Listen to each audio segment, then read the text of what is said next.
Silakan duduk Bapak Ibu Saudaraku. Haleluya Bapak Ibu Saudaraku. Wow, salam anugerah Tuhan.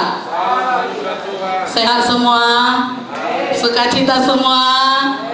Nah, puji Tuhan Bapak Ibu Saudaraku. Tidak terasa kita sudah di minggu terakhir bulan Juli. Minggu depan kita sudah masuk bulan Agustus. Kita tepuk tangan dulu bagi Tuhan kita yang dahsyat, yang luar biasa. Haleluya. Nah Bapak Ibu Saudaraku, firman Tuhan hari ini kepada kita. Tuhan berkata, aku Tuhanlah yang menyembuhkan engkau. Amin. Saudaraku, salah satu mujizat yang sangat dibutuhkan oleh banyak orang hari-hari ini adalah mujizat kesembuhan ilahi. Yang butuh mujizat katakan saya. Haleluya, saya juga butuh mujizat.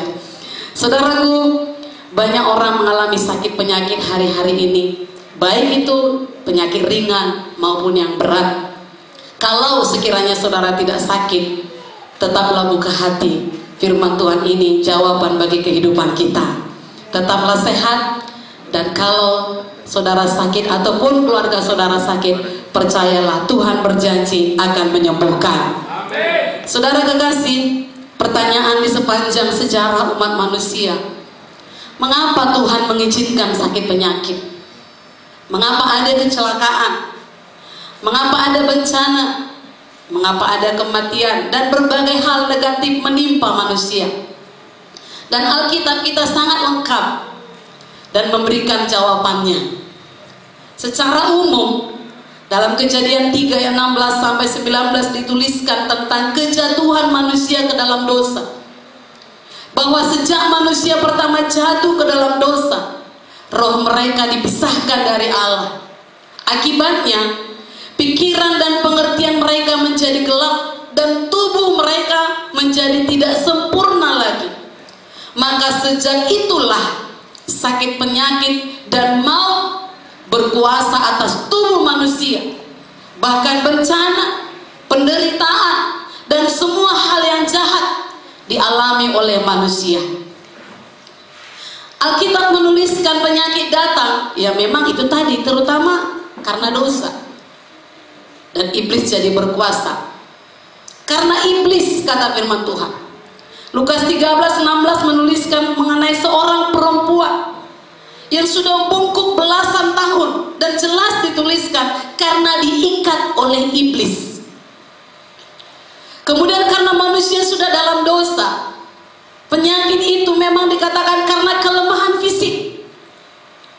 Dalam 1 Timotius 5:23 dituliskan begini, jangan minum air saja, melainkan tambahkan anggur sedikit. Berhubung pencernaanmu terganggu dan tubuhmu sering lemah.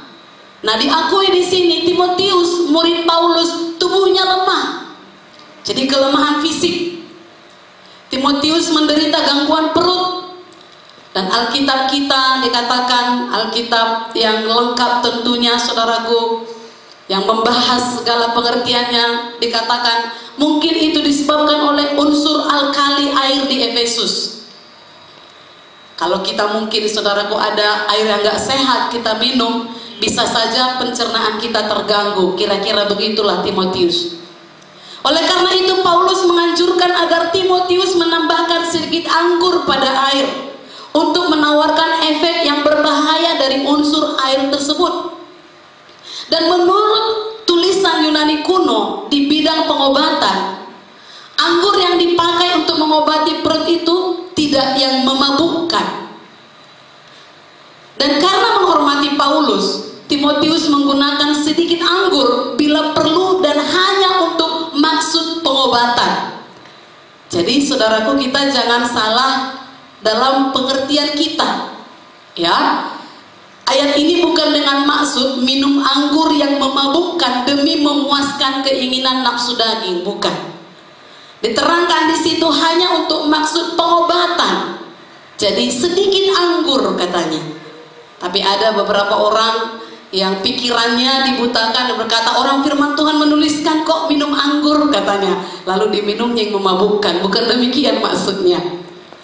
Ada beberapa kemungkinan yang membuat seseorang itu sakit. Misalnya itu tadi karena kelemahan fisik, Tidak sama semua fisik manusia.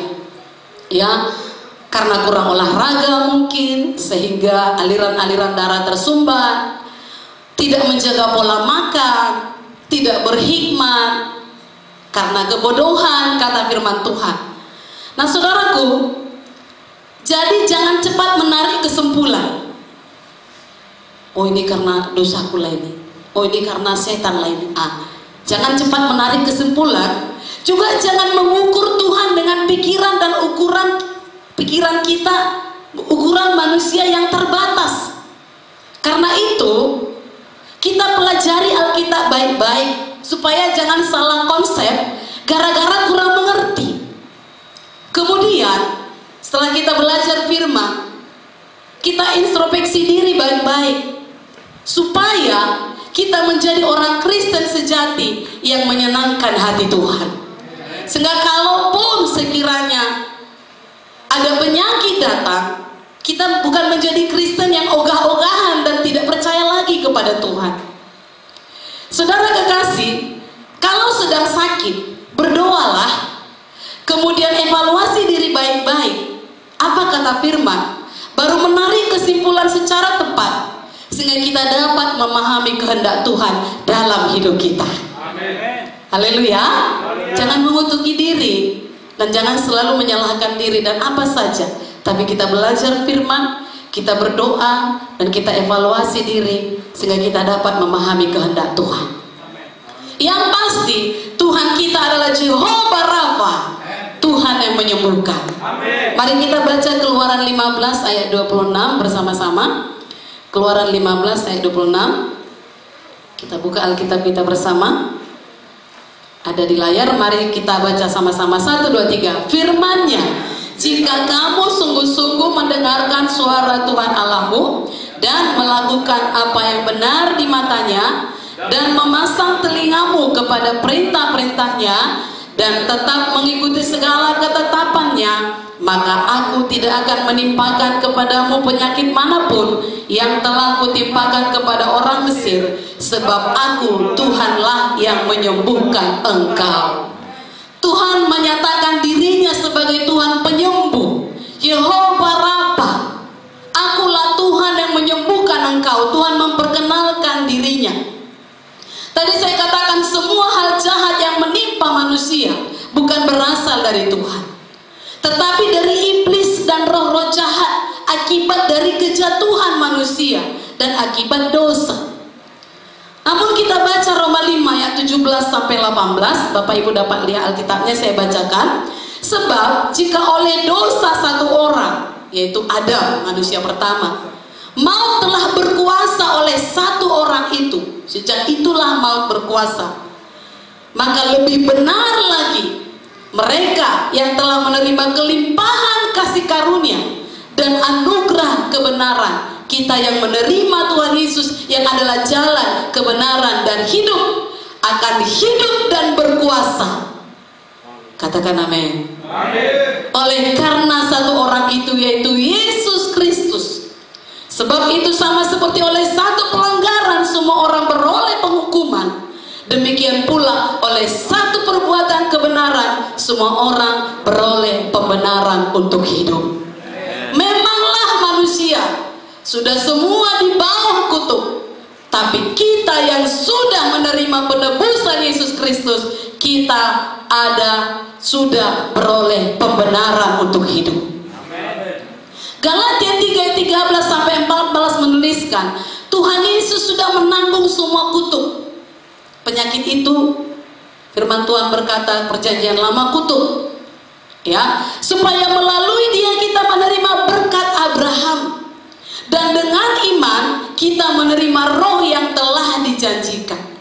Itu sebabnya dalam Kisah Rasul 10 ayat 38 dijelaskan tujuan kedatangan Tuhan Yesus ke dalam dunia ini apa?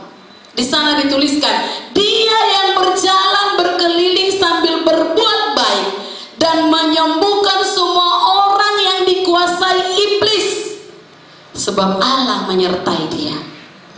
Tuhan Yesus datang untuk menyembuhkan semua orang. Katakan amin. Semua orang yang dikuasai iblis dalam berbagai bentuk sakit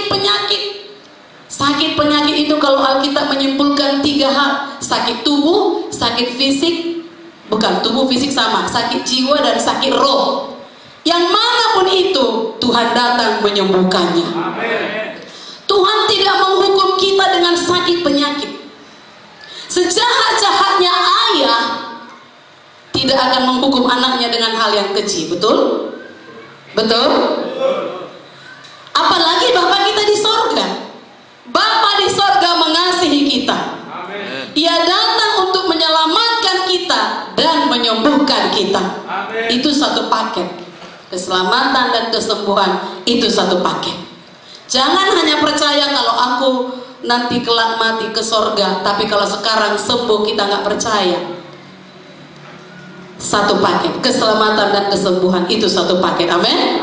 Ia menyatakan dirinya sebagai Allah penebus atas hidup kita. Saya bacakan Yesaya 48 ayat 17. Beginilah firman Tuhan, penebusmu yang maha kudus, Allah Israel, akulah Tuhan Allahmu, yang mengajar engkau tentang apa yang memberi faedah, yang menuntun engkau di jalan yang harus kau tempuh. Dia penebus kita. Katakan, aku sudah ditebus. Haleluya. Dalam Yehezkiel 36 ayat 30, apa dikatakan firman? Aku juga memperbanyak buah pohon-pohonanmu dan hasil ladangmu, supaya kamu jangan lagi menanggung noda kelaparan di tengah bangsa-bangsa. Apa maksudnya? Tuhan mau kesehatan kita, kesembuhan kita untuk berbuah lebat, untuk menjadi kesaksian. Dan hari ini kita akan lihat salah satu peristiwa kesembuhan ilahi yang Tuhan Yesus kerjakan, yaitu ketika ia menyembuhkan orang yang buta sejak lahirnya. Dalam Yohanes 9, saudara boleh membuka Alkitabnya, nanti dari situ saya lihat, saya bacakan beberapa ayat, tidak semua kita baca. Dalam Yohanes 9 ini, dari peristiwa ini ada beberapa pelajaran penting, yaitu rahasia mengalami mujizat kesembuhan ilahi yang sejati. Yang pertama, ayat 1, saya bacakan. Waktu Yesus sedang lewat, ia melihat seorang yang buta sejak lahirnya. Jadi yang pertama, karena Yesus lewat, Tuhan Yesus tidak pernah melakukan suatu tindakan tanpa suatu tujuan yang pasti. Berjalan saja dia, ada tujuannya yang pasti. Haleluya. Ia selalu mempunyai tujuan, termasuk ketika ia berjalan dan melihat ada orang yang buta sejak lahirnya. Apa tujuannya? Menyembuhkan orang buta itu. Peristiwa dan mujizat penyembuhan yang akan dilakukannya akan mendatangkan kemuliaan bagi Bapa. Jadi kita dapat mengalami mujizat Tuhan hanya apabila ia sendiri yang berdaulat mau melakukannya, dan pasti ia mau. Haleluya. Berdoa bagi kesembuhan diri sendiri harus, walau memang Tuhan yang berdaulat. Berdoa bagi kesembuhan saudara-saudara kita harus, walau memang Tuhan yang berdaulat untuk hal itu. Namun doa kita tidak secara otomatis mengatur Tuhan. Kalau sudah berdoa aku Tuhan, kau belum sembuh, bukan berarti kalau kita berdoa kita otomatis mengatur Tuhan. Ada banyak yang berkata klaim katanya, ya.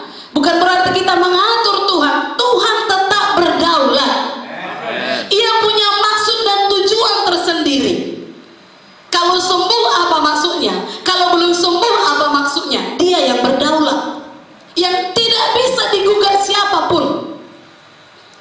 Berdoa adalah bagian kita. Menyembuhkan dan mengadakan mujizat adalah hak dan otoritas Tuhan sendiri. Amin. Jadi karena Yesus lewat, kita perlu tahu semua apa yang diperbuat Yesus ada tujuannya. Yang kedua, ayat 2 saya bacakan. Murid-muridnya bertanya kepadanya, Rabi, siapakah yang berbuat dosa? Orang ini sendiri atau orang tuanya sehingga ia dilahirkan buta? Yang kedua, orang buta ini tahan terhadap ejekan atau olokan. Murid-murid Yesus memberikan penghakiman yang salah. Mereka menduga bahwa kebutaan yang diderita oleh orang ini sejak lahirnya adalah perbuatan Tuhan Yesus menyatakan bahwa kebutaan itu bukan akibat dari dosanya atau dosa kedua orang tuanya, melainkan supaya pekerjaan-pekerjaan Allah dinyatakan di dalam Dia. Amin. Sebagaimana umumnya orang buta memang nggak bisa melihat, tetapi biasanya mereka lebih peka mendengar suara-suara di sekitarnya. Itu berarti apa yang diucapkan, apa yang disampaikan oleh murid-murid kepada Tuhan Yesus terdengar oleh si orang buta itu. Mendengar itu bisa saja dia tersinggung, bisa saja dia marah dan lari meninggalkan mereka. Namun ternyata tidak demikian. Berarti orang buta ini tahan terhadap ejekan, tahan terhadap olokan, bahkan penghakiman dari para murid. Pelajaran kepada kita, hanya orang yang tahan terhadap suara-suara negatif di sekitarnya yang bisa mengalami mujizat Tuhan. Kalau setan berbicara di telinga kita, bicara negatif, kau nggak akan sembuh, kau makin parah, kau kena ini, kau kena itu. Atau orang yang berkata kepada kita, masa pengikut Tuhan udah berdoa terus-terus sakit juga.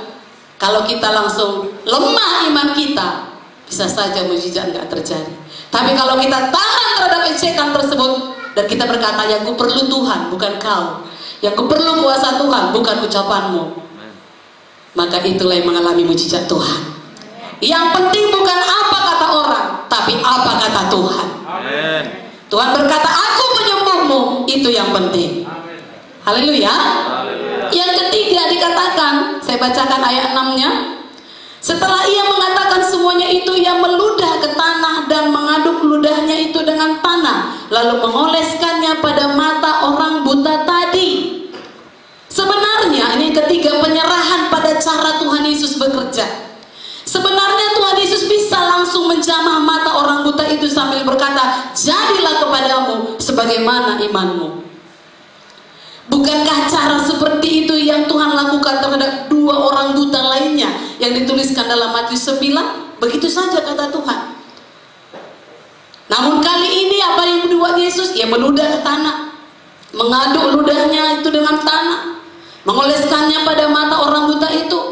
Dan di ayat selanjutnya dikatakan menyuruhnya pergi membasuh diri ke kolam Siloam. Itulah Tuhan kita. Ia memiliki banyak cara untuk menolong anak-anaknya. Katakan, Tuhan memiliki banyak cara untuk menolong saya. Amin. Banyak cara Tuhan untuk menyatakan kuasa dan mujizatnya. Dan orang buta tadi tidak menuntut Tuhan Yesus menolongnya sesuai dengan cara yang diinginkannya. Dia nggak berkata, ku dengar orang buta hari itu, dia hanya bilang, jadilah kepadamu sebagaimana imanmu. Ini aku sudah beriman, kau nggak gitu juga dibilang sama aku. Enggak. Ia berserah kepada Tuhan. Apapun cara yang digunakan Tuhan, dia percaya pasti akan mendatangkan pemulihan dan kesembuhan baginya. Amen. Kalau kita ingat, saudaraku, dalam 2 Raja-Raja 5 kita bandingkan dengan kasus Naaman. Dia adalah panglima kerajaan Aram yang tersohor, namun mengidap penyakit kusta. Segala upaya dilakukannya, namun penyakitnya tidak sembuh-sembuh. Ada seorang budak perempuan, seorang budak Israel tentunya, yang ditawan dari negeri Israel, dipekerjakan di rumahnya.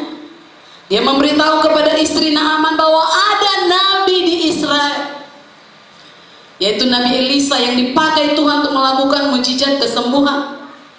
Naaman pun pergi ke sana, dan Nabi Elisa menyuruhnya untuk pergi mandi di sungai Yordan. Dan bukan hanya mandi sekali, 7 kali. Naaman nyaris tak tersembuhkan, karena pada mulanya, saudaraku, ia menolak cara yang dianggapnya sangat sederhana. Karena dia sudah sering berobat. Saudaraku, dalam pengalamannya, biasanya orang berusaha menyembuhkan penyakitnya, berseru kepada Tuhannya, dan mulai menggerak-gerakkan tangannya. Itu dikatakan, kenapa nggak digerak-gerakkannya tangannya kepada tubuhku yang sakit ini? Karena itu pengalamannya. Naaman mencoba memaksa Tuhan melakukan sesuatu dengan cara tertentu. Ia mencoba membatasi cara kerja Tuhan. Hal seperti inilah yang sama sekali tidak boleh kita lakukan. Haleluya. Kita harus percaya bahwa Tuhan kita itu kreatif. Ia bisa menyatakan mujizat dan kesembuhan dengan banyak cara, termasuk melalui dokter. Haleluya. Tidaklah berdosa jika kita memeriksakan diri ke dokter, asalkan iman kita tidak ditujukan kepada dokter itu. Mengerti saudaraku? Haleluya. Walau kita harus ke dokter, tetapi iman kita tetap Tuhan yang menjamah dokter tersebut, dan olehnya kita bisa sembuh. Sekalipun Tuhan punya banyak cara, tidak berarti semua cara bisa digunakan untuk kesembuhan kita. Di zaman ini kita harus waspada terhadap pengobatan alternatif misalnya. Kan Tuhan punya banyak cara, bukan berarti semua cara. Haleluya. Haleluya. Saudara kekasih, karena ada pengobatan alternatif yang bertentangan dengan firman Tuhan. Ada model pengobatan, kalau sekarang ini dikatakan New Age, ya, seperti misalnya yoga, ya. Nah, saudara kekasih, apalagi ke dukun, itu sangat bertentangan dengan iman kita. Amin, saudaraku. Orang kita mungkin berkata Tuhan itu punya cara, termasuk dia pikir ke dukun. Jangan. Nah, saudara kekasih, jadi si orang buta ini benar-benar berserah kepada cara Tuhan bekerja. Dia nggak bimbang apapun dibuat Tuhan, dia tahu Tuhan pasti menyembuhkan. Dan yang keempat, saya bacakan ayat ke-7, dan berkata kepadanya, pergilah, basuhlah dirimu dalam kolam Siloam. Siloam artinya yang diutus. Maka pergilah orang itu, ia membasuh dirinya lalu kembali dengan matanya sudah melek. Dia taat pada perintah Tuhan. Katakan kiri kanan saudara, woi taat. Haleluya. Orang buta itu menerima cara Tuhan seperti poin ketiga tadi. Bahkan ia juga menaati perintah Tuhan agar pergi membasuh dirinya ke kolam Siloam. Dan akhirnya kita lihat tadi orang buta ini sembuh. Matanya bisa melek. Dalam ketaatan ada kuasa mujizat. Dalam ketaatan ada kuasa mujizat. Orang yang tidak taat akan banyak bertanya, untuk apa aku lakukan itu? Kalau taat, apa yang ku dapat? Saudaraku, manfaat apa yang akan ku peroleh dengan ketaatan itu? Saudara tahu, orang buta itu masih dalam keadaan buta ketika ia menaati perintah Tuhan Yesus. Dan Tuhan Yesus pun belum berkata apa-apa tentang akibat kalau ia taat. Orang buta itu taat dengan penuh penyerahan diri, dan ia mengalami mujizat Tuhan. Tidak perlu kita berkata, untuk apa aku lakukan ini? Kalau kata Tuhan lakukan, lakukan saja. Haleluya.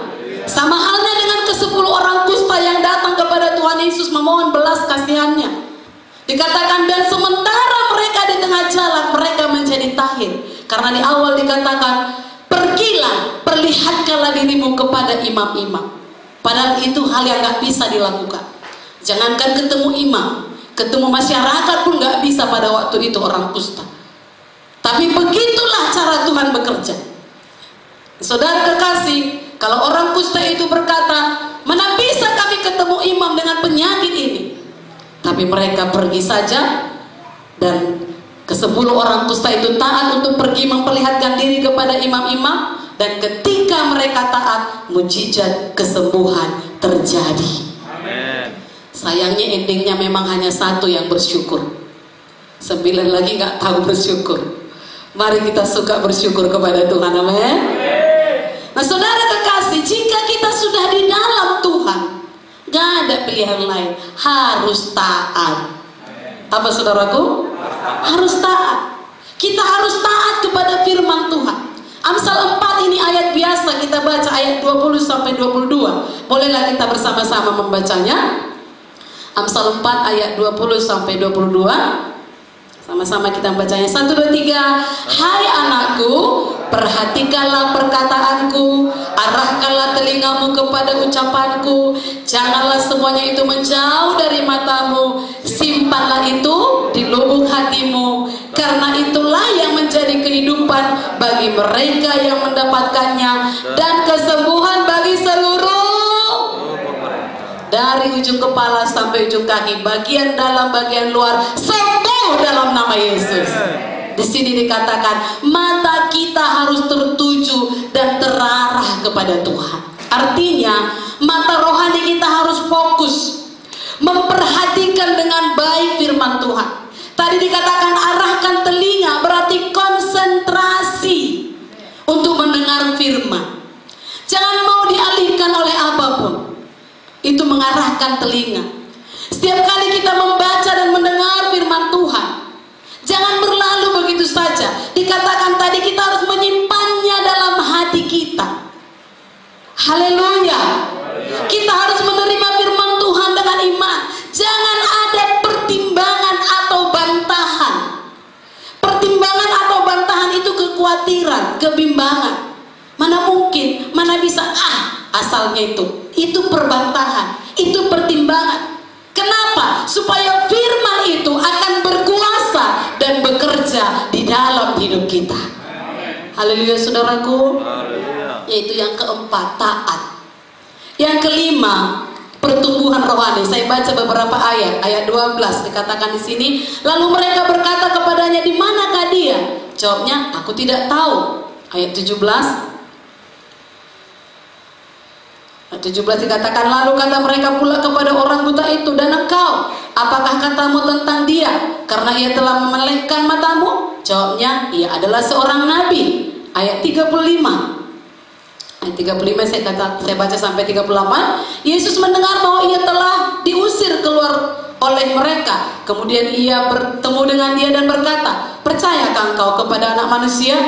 Jawabnya, siapakah dia Tuhan, supaya aku percaya kepadanya? Kata Yesus kepadanya, engkau bukan saja melihat dia, tapi dia yang sedang berkata-kata dengan engkau, dialah itu. Katanya, aku percaya Tuhan. Lalu ia sujud menyembahnya. Saudaraku, sesudah orang itu sembuh dari kebutaannya, tentunya banyak orang yang bertanya-tanya, kok bisa? Dan mereka mulai menemui dia, kemudian menanya pendapatnya tentang Yesus yang telah menyembuhkannya. Karena memang pada waktu ia disembuhkan itu hari Sabat, dan itu sangat pantang bagi orang Yahudi. Nah saudara kekasih, ketika para tetangganya mengorek keterangan dari dia tentang siapa Yesus, jawabnya, aku tidak tahu. Kemudian ketika ia ditanya oleh orang Farisi tentang siapa Yesus, ia menjawab, ia adalah seorang nabi. Itu berarti sekalipun ia telah melek ke mata jasmaninya, tapi mata rohaninya belum melek.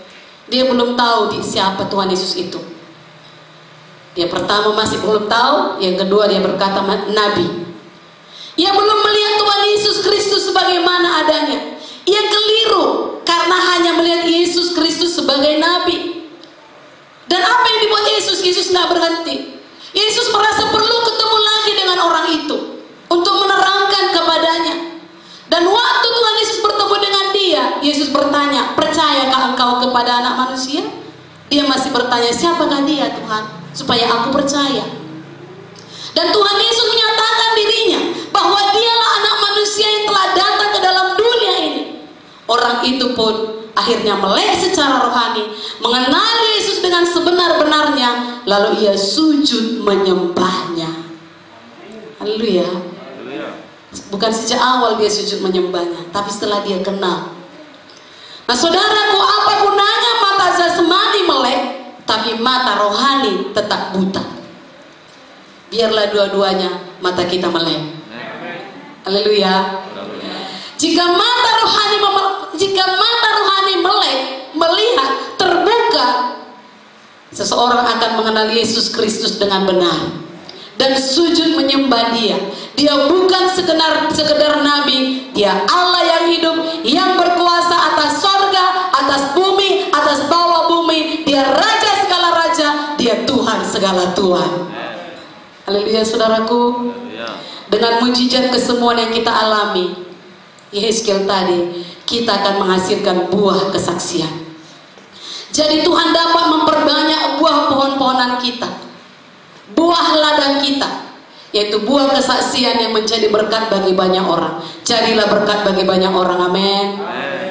Saudara kekasih, baik kesaksian kita melalui perkataan maupun sikap kita yang tetap percaya kepada kuasa Tuhan, maupun perbuatan kita walaupun mungkin masih ada kekurangan-kekurangan di sana sini, tapi kita tetap mengandalkan kuasa Tuhan bahwa Yesus Kristus adalah Tuhan di atas segala Tuhan. Nah, selanjutnya saudaraku, Tuhan menyembuhkan dalam berbagai cara. Tuhan adalah penyembuh yang kreatif seperti poin nomor 3 dari bagian kedua tadi. Saudara kekasih, Dia menciptakan dari yang tidak ada menjadi ada. Katakan amin. Dia dapat menggantikan yang rusak menjadi baru. Katakan amin. Tuhan bisa menyembuhkan orang dengan berbagai cara. Tidak setiap kali caranya sama. Ada kalanya Tuhan Yesus menyembuhkan, Dia hanya berfirman. Matius 15:28 menuliskannya. Ada kalanya Dia menjamah, menyentuh tubuh yang sakit. Ada kalanya Dia menghardik, hai kau roh jahat, keluar dari orang ini. Ada kalanya Dia menumpangkan tangan. Ada kalanya Dia memerintahkan. Ada kalanya Dia menggunakan sarana seperti tadi, tanahkah. Dan Tuhan juga secara kreatif melakukan kesembuhan. Ada melalui orang tadi, Naaman melalui Elisa.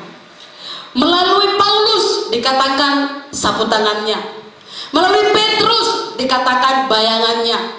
Yakobus saudara Tuhan Yesus dikatakan dia menghancurkan, menyembuhkan dengan minyak. Smith Wigglesworth, seorang hamba Tuhan yang luar biasa, dia menyembuhkan dengan memukul orang yang sakit tersebut. Jadi dengan berbagai cara. Saudara kekasih, Smith ini baru bisa baca setelah umur 26 tahun. Dan setelah dia bisa baca, apa yang dibacanya? Alkitab. Alkitab dikuasainya, dan akhirnya dia menjadi hamba Tuhan yang dipakai Tuhan luar biasa.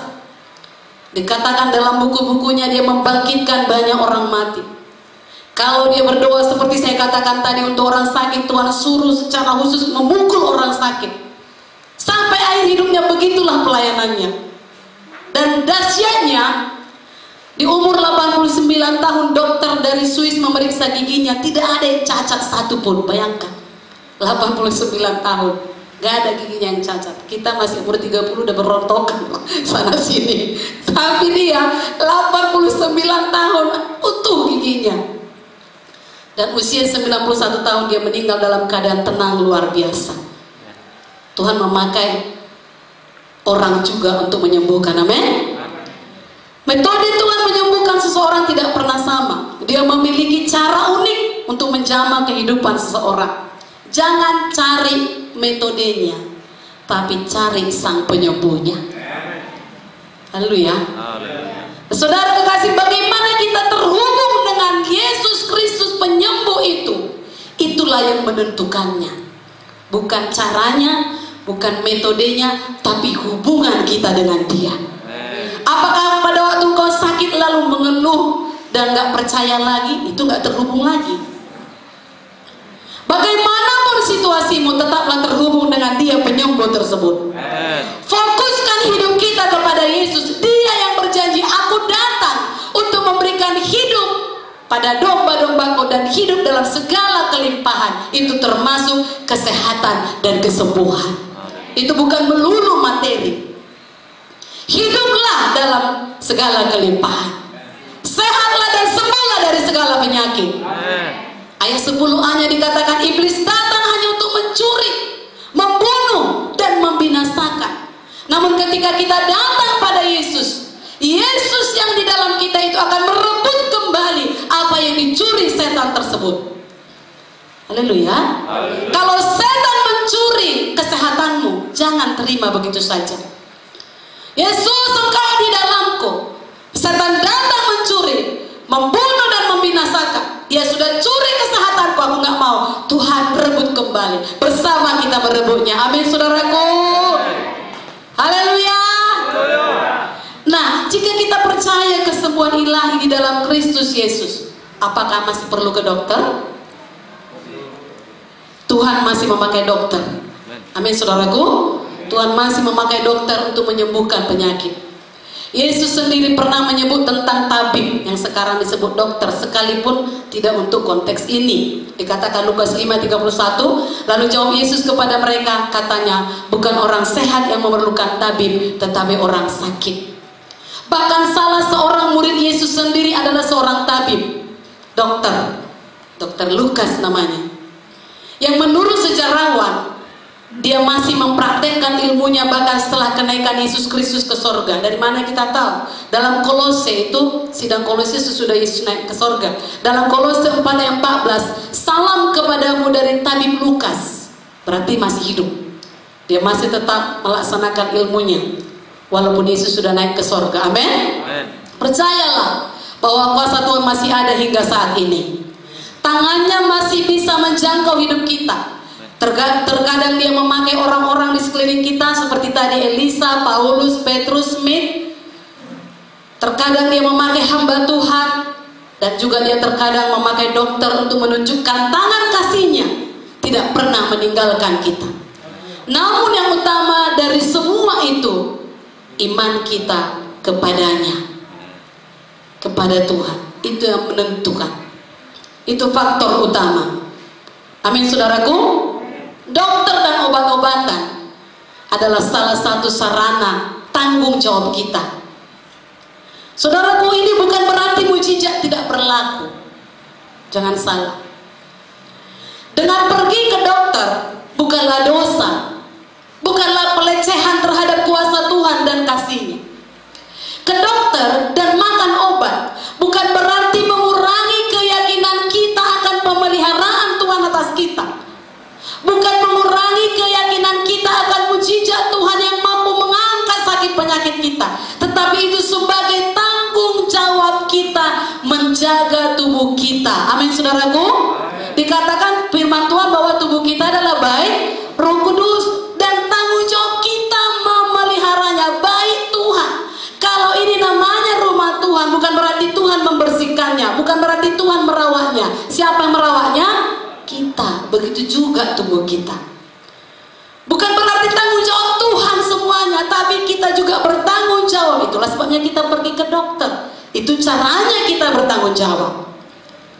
Salahnya jangan pergi ke dukun dan alternatif lain. Amin, saudaraku. Dan di atas semuanya itu, kalau kita sembuh, kalau kita sehat, di atas semuanya itu Tuhan yang ditinggikan. Nama Tuhan yang dimuliakan. Kalau kita terus terpuruk karena kita berkata, aku percaya mujizat, aku percaya mujizat, Tuhan pakai dokter tapi kita nggak mau ke dokter, itu sama dengan bodoh.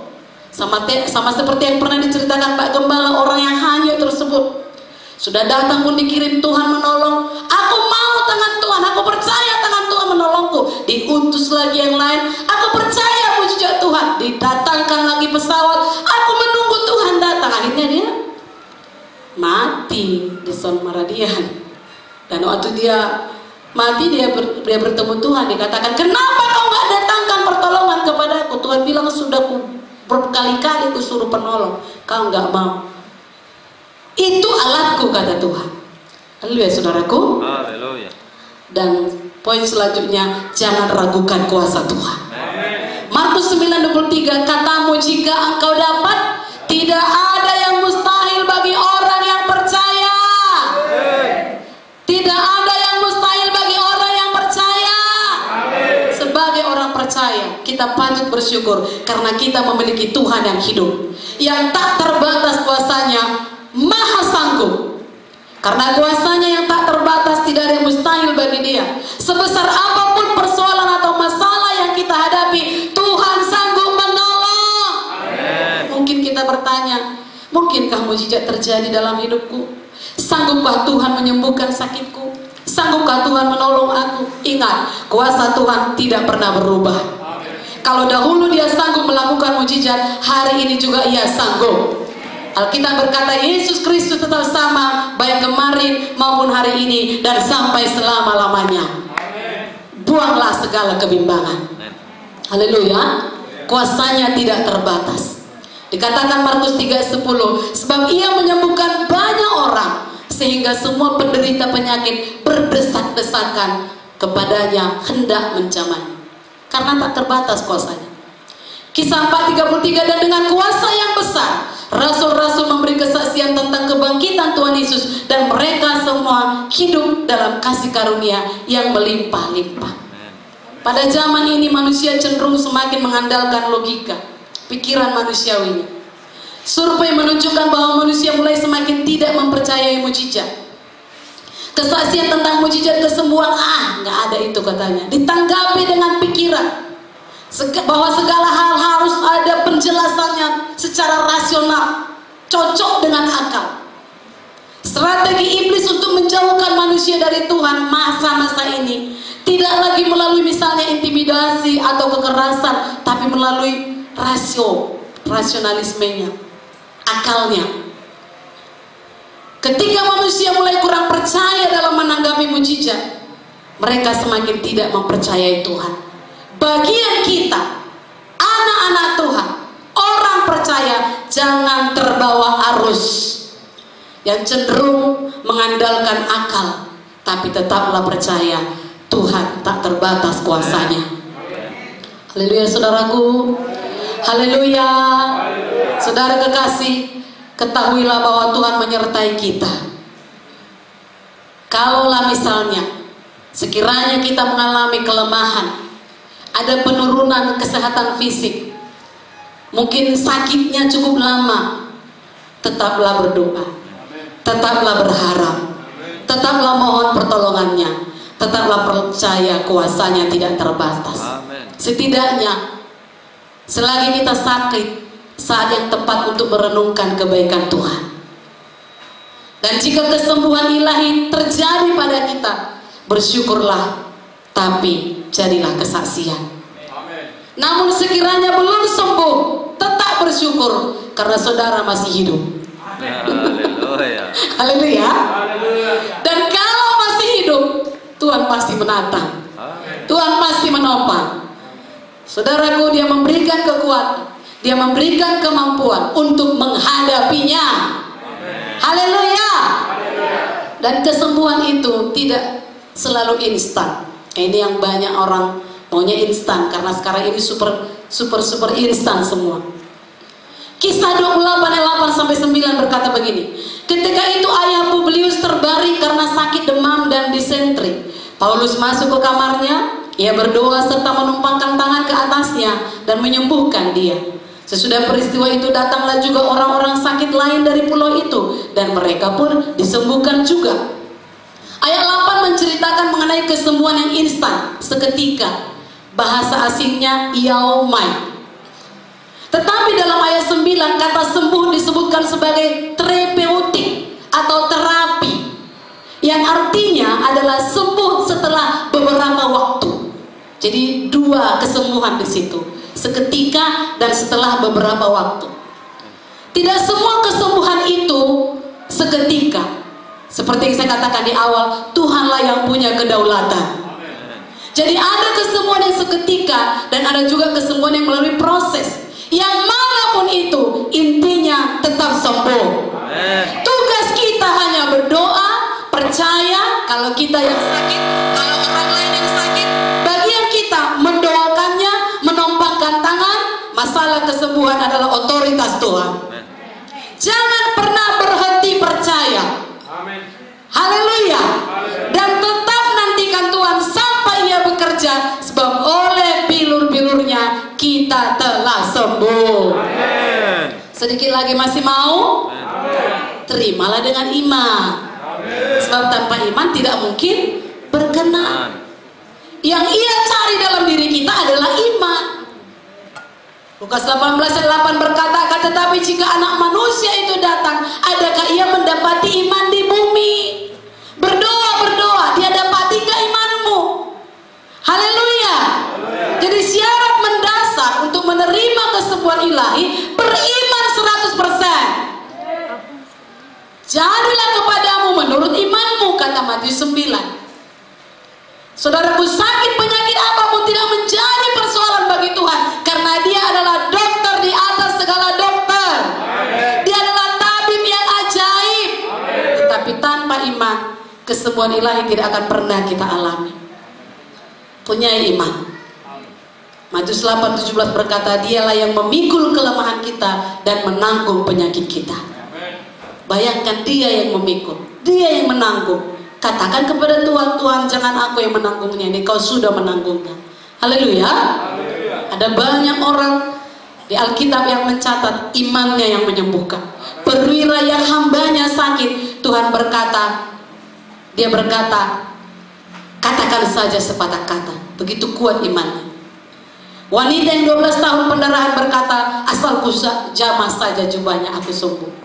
Perempuan Kanaan yang anaknya sakit, Yesus berkata, hai ibu, besar imanmu, jadilah kepadamu seperti yang kau kehendaki. Itu yang perlu. Besar imanmu, kata Tuhan. Apapun yang sudah kita alami, besar iman kita. Haleluya. Tidak pernah kita menyerah, tidak pernah kita putus asa. Dan Tuhan lihat, jadilah kepadamu seperti yang kau kehendaki. Dan janji kesembuhan ini poin terakhir, selalu berkaitan dengan pemberitaan Injil. Janji kesembuhan yang ditulis dalam Alkitab hampir selalu berkaitan dengan pemberitaan Injil atau tanda dan bukti kuasa Allah dalam Yesus Kristus.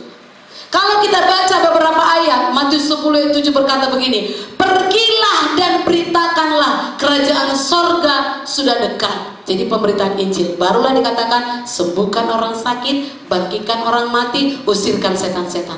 Jadi selalu berhubungan dengan pemberitaan Injil. Lukas 10:19 juga hampir sama. Dan sembuhkanlah orang sakit yang ada di situ dan katakanlah kepada mereka, kerajaan Allah sudah dekat padamu. Perintah agung juga termasuk dalam Markus 16. Dikatakan ayat 17-18, tanda-tanda ini akan menyertai orang percaya. Ada 4 tanda di situ dan tanda terakhir dikatakan meletakkan tangan atas orang sakit dan orang itu sembuh. Tapi tahukah saudara, ayat 15 berkata, pergilah ke seluruh dunia, beritakanlah. Haleluya. Tuhan bisa melakukan mujizatnya tanpa kita, tetapi dia nggak mau. Dia ingin memakai kita anak-anaknya sebagai perpanjangan tangannya untuk menyatakan kuasa mujizatnya.